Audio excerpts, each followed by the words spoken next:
제가 오늘 제목을 이렇게 잡았죠. 우리의 가치, 값어치를 아십니까? 라는 질문으로 제목을 잡았습니다. 여러분의 가치, 저의 가치, 그 누군가의 가치를 아느냐고 질문을 던진 거죠. 여러분, 가치라는 것은요, 그 가치의 결정에 따라 우리의 태도가 달라집니다. 그렇지 않나요? 정말 가치 있는 것이라 생각하면 소중하게 다룰 겁니다. 가슴에 품기도 할 것이고요,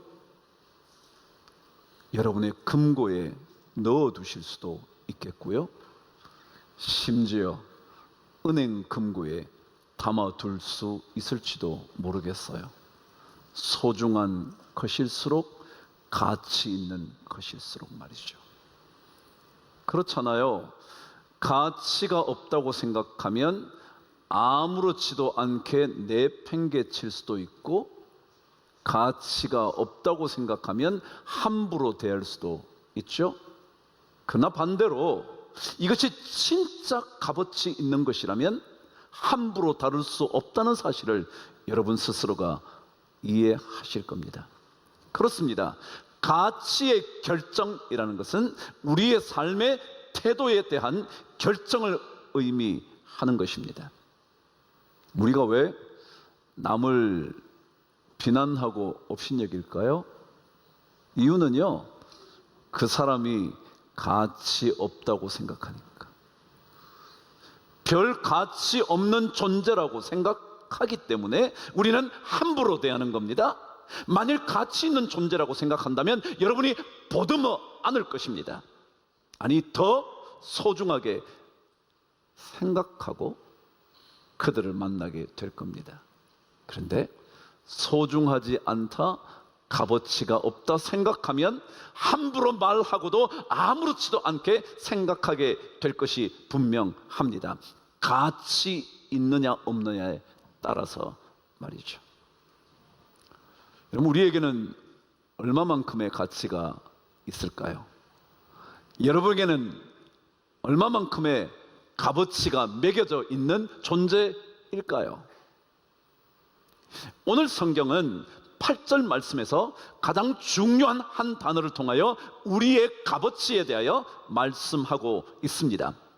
8절을 저와 함께 다시 한번 읽겠습니다. 시작. 우리가 살아도 주를 위하여 살고 죽어도 주를 위하여 죽나니 그러므로 사나 죽으나 우리가 주의 것이로다. 여기에 주님의 것이라는 것이 가장 중요합니다. 왜냐고요? 주님의 것이라는 말은 주님의 소유라 라는 뜻이죠. 여러분, 어떤 것의 가치는요, 누가 갖고 있느냐에 따라 달라집니다. 아니, 누구의 작품이냐에 따라 가치가 결정됩니다. 그림 얘기 하나 해볼까요? 여러분, 이 시대에 가장 위대한 화가였다면 세상을 떠났어도 지금도 그의 작품만큼 위대한 작품이 없다 그럽니다. 누구일 것 같으세요? 피카소요. 한번 물어볼게요. 피카소의 작품이 얼마쯤에 팔렸을 것 같으신가요? 가장 비싸게 팔린 것이. 한번 얘기해 보시죠. 네? 얼마? 얼마? 280억. 280억. 여러분, 작품 하나가 280억이라는 게 말이 돼요? 그런데 어림도 없어. 그 돈 아무리 줘도 끄트머리 조금 살 수 있을지 몰라. 그의 작품 가장 많이 비싸게 팔린 것이 2,500억 정도에 팔렸습니다. 대단하죠? 자, 그런데요, 그의 작품과 비슷하게, 아니 어쩌면 어떤 모방할 수 있는 화가가 똑같이 그렸다고 말합시다. 이것만큼 값이 나갈까요? 아닐까요? 아무리 똑같이 그랬어도요, 피카소의 그림 2,500억을 이 사람이 그린 그림에 지불할 가능성은 없습니다. 왜요? 이 사람 거냐 아니냐거든요. 피카소가 그린 거냐 아니면 다른 사람이 그린 거냐, 누가 갖고 있냐, 이 작품에 그린 그림 사람이 누구냐, 누가 진짜 소유자냐 말이죠. 거기에 따라서 값이 전혀 달라요. 오늘 성경은요, 우리를 누구라 그러냐면 주님이 소유하고 있는 거래. 주님이 소유하고 있는 거래. 자, 그렇다면 여러분, 주님이 소유하고 있다는 게 뭘 얼마나 값진 건데 물어볼 수 있지 않을까요? 피카소야 그의 그림을 경매시장에 내놓으면 알겠지만 예수님 것이라는 것이 도대체 얼마만큼 값어치가 있냐, 어떻게 말씀하실 수 있냔 말이죠. 오늘 성경은 그래서 9절 말씀에 거기에 대한 답을 기록해 둔 겁니다. 저와 함께 읽으실게요. 시작. 이를 위하여 그리스도께서 죽었다가 다시 살아나셨으니 곧 죽은 자와 산 자의 주가 되려 하심이라. 뭐라고 되어 있냐면요, 그분이 이들을 위하여 뭐 하셨다고요? 죽으셨대요. 여러분과 저를 위하여 죽으셨대요. 이것이 값어치를 결정하는 거예요. 설명해 드려요. 홍수가 났어요. 거대한 급류가 흐르기 시작해요. 여러분 집에 가구 하나가 떠내려가고 있어요. 들어가서 건지실래요, 마실래요? 빨리 대답하셔요. 아무도 안 건질 겁니다. 그래, 떠내려가. 내가 가구 하나 나중에 사면 되지.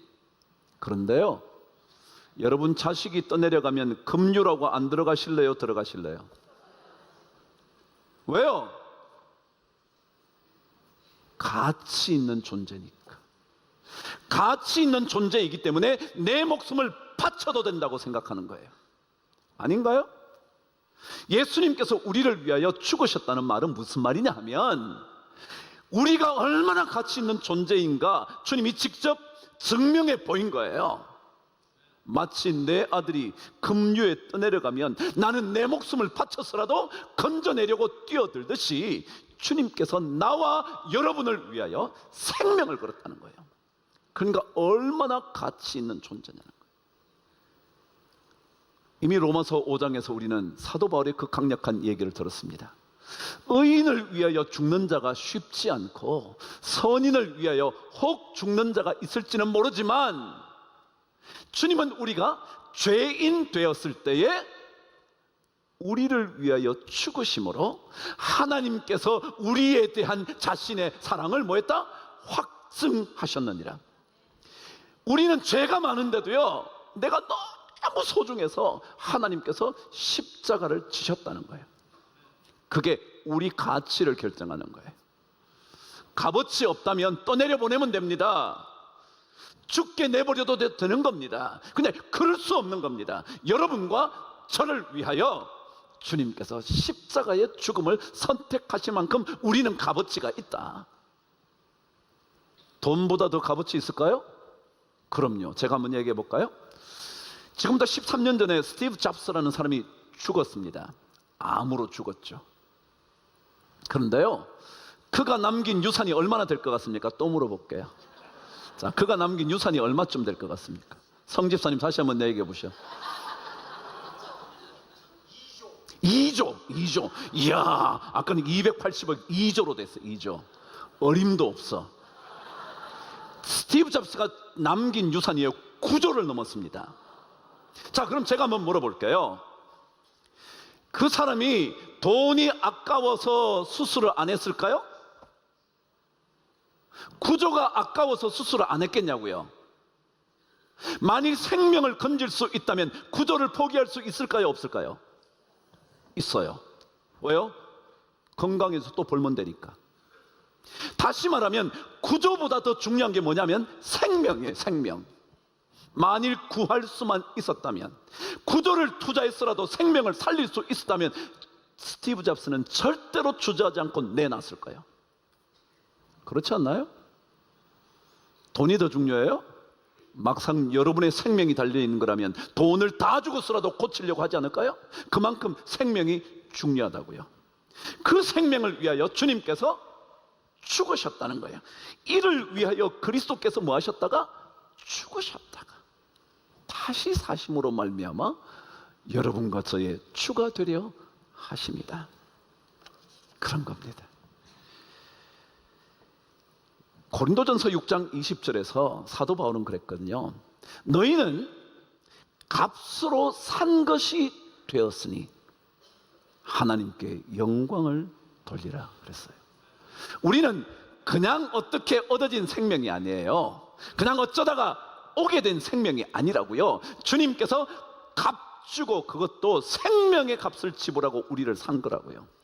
그러면 여러분뿐만 아니라 저 또한 여러분까지 우리는 진짜 값진 존재예요. 왜요? 생명을 통하여 우리가 살게 된 존재니까.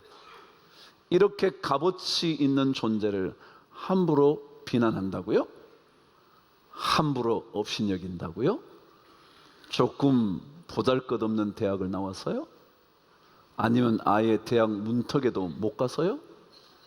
조금 더 돈이 있는 집안이어서요? 아니 돈 좀 없는 보잘것없는 부모 밑에 자란 자식이라서요? 그래서 우리가 비난하고 업신여기나요? 깔보나요? 성경은 절대 그럴 수 없다는 거예요. 여러분 세상은 그러해도요 교회는 절대 그럴 수 없다는 거예요. 왜냐하면 주님께서 나를 위하여 여러분을 위하여 생명을 바쳐셔서 우리를 건져주신 진짜 가치 있는 존재이기 때문에 그렇다는 거예요. 우리는 아무도 함부로 비난하거나 비판하거나 마침내 저주하거나 혹은 깔보며 업신여길 수 없는 존재입니다. 그만큼 우리는 가치 있는 존재입니다. 근데 오늘 성경은 우리에게 우리가 정말 사람들을 함부로 비난하거나 비판하지 말아야 되는 것, 내가 어찌하여 내 형제를 업신여기느냐, 어찌하여 비판하느냐 라고 말씀하시는 이유가 또 하나가 있어요. 저와 함께 10절 말씀을 읽겠습니다. 시작. 내가 어찌하여 내 형제를 비판하느냐, 어찌하여 내 형제를 업신여기느냐, 우리가 다 하나님의 심판대 앞에 서리라. 무슨 말이냐면요, 왜 우리가 함부로 심판하지 말아야 되느냐 하면, 비판하지 말아야 되느냐 하면, 우리 모두가 하나님 심판대 앞에 서서 심판받을 존재이기 때문에 그렇다. 여러분이 아무리 잘났어도요 하나님 심판대 앞에 설 수밖에 없는 존재예요. 더더욱이 그 심판대 앞에서 자기가 한 일을 하나님 앞에 짓고 해야 됩니다. 12절 말씀처럼 하나님 앞에서 짓고 직접 말해야 된대. 속일 수 없어요. 이제까지는 모든 사람에게 속여온 죄라 할지라도 하나님 앞에서는 반드시 자기가 직접 고할 수밖에 없는 심판대 앞에 서야 되는 존재가 누구라고요? 우리라. 그러니까 두려워하셔야 돼요. 하나님의 심판대 앞에 서게 되는 그 일을 두려워하셔야 돼요. 아무도 그거 뭐 어때? 까짓거 심판받지 뭐 그럴 수 없어요. 심판대 앞에서 거짓말을 말한다고요? 여러분 거짓 증언을 잡고 가면 죄가 가중된다는 거 아시나요?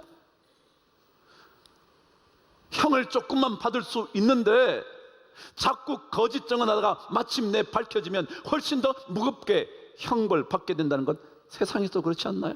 우리는 하나님 앞에 진짜 속일 수 없이 그대로 알려 바쳐야 돼. 그런 존재예요. 그런 존재.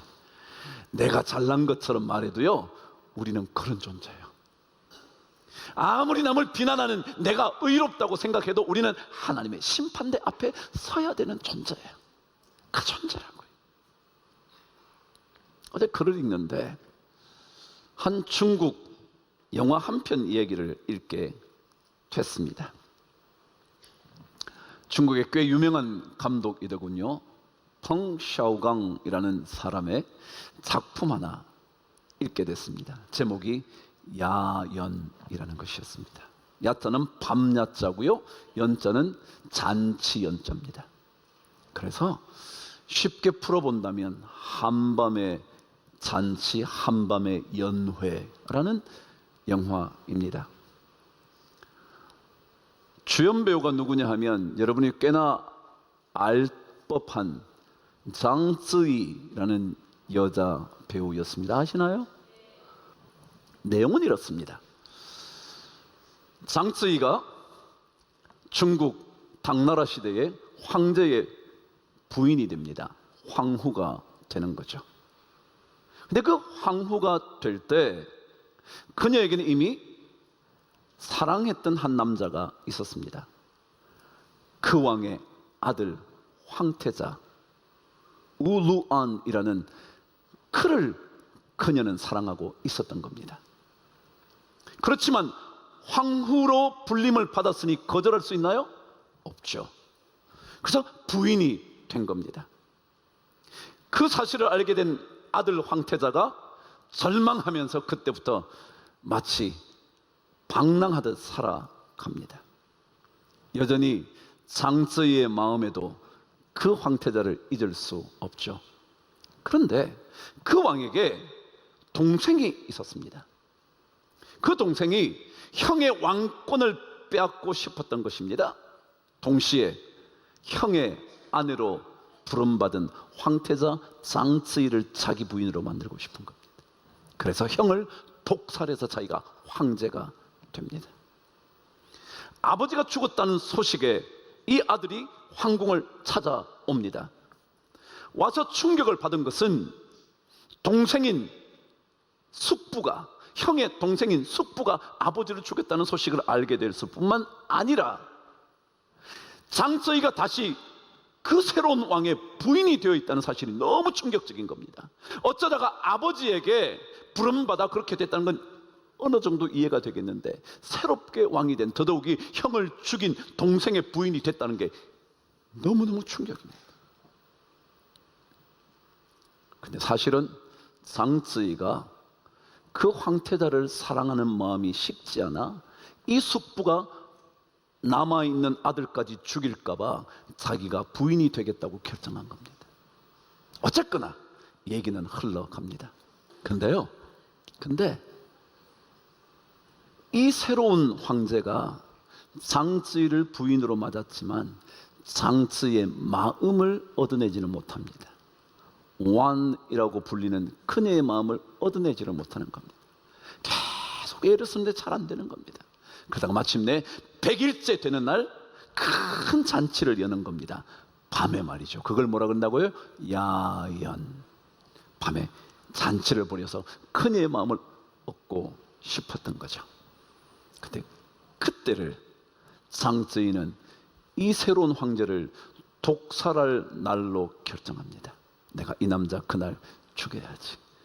잔치가 막 벌어졌을 때, 와, 그 펑샤오강의 이 장면은요 굉장히 멋집니다. 영상미가 진짜 탁월합니다.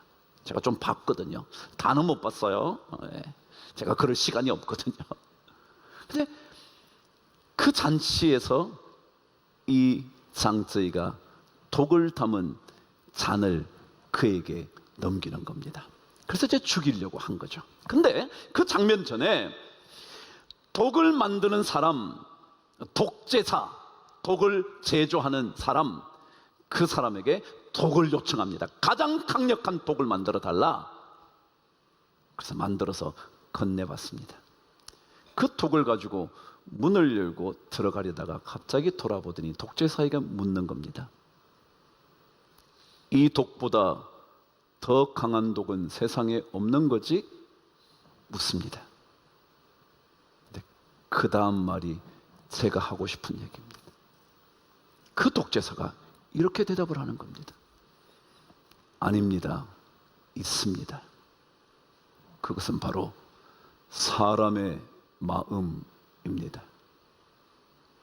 뭐라고요? 가장 강력한 이 독보다 더 독한 독이 있는데 그건 사람의 마음이래. 우리 전부 다요, 하나님 앞, 심판대 앞에 서야 될 존재입니다. 비록 깨끗해 보이지만요, 사람을 죽이고도 남는 독보다 더 강력한 독을 가슴에 품고 있는 겁니다. 우리가 전부 다. 자기 마음에 조그마한 들 가차 없습니다. 그런 존재가 우리입니다. 이런 존재가 감히 누군가를 비난한다고요? 누군가를 업신여긴다고요? 조금 보잘것없는 사람이라고요? 조금 배우지 못해서요? 외모가 시원찮아서요? 우리 하나님을 믿는 사람은요, 다르게 삽니다. 그렇지 않나요?